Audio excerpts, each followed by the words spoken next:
Epidural injections. Introduction. Once the epidural injection is given, there should be no pain in the next 2 days. Select true or false. Correct.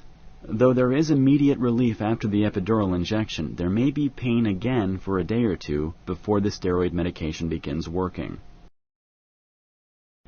It is normal to feel pain during epidural injection, and you should not tell your doctor about it. Select true or false. Correct.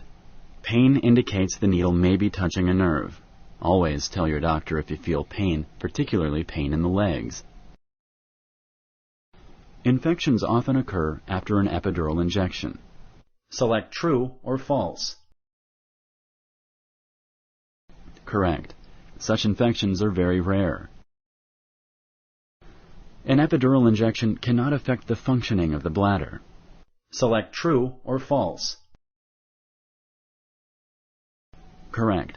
In rare cases, if internal bleeding occurs after an epidural injection, it may affect the bladder permanently. Some inability to urinate the same day may be expected. An epidural injection is always effective in decreasing pain. Select true or false. Correct. Epidural injections are usually effective but may not help all types of pain. More than one injection may be necessary to control pain. Allergic and drug reactions are very common after an epidural injection. Select true or false.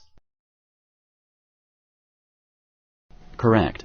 Though rare, these reactions could happen and could potentially, in very rare cases, lead to death. Therefore, it is very important to inform your doctor about all the allergies you have. Thank you for using Explain.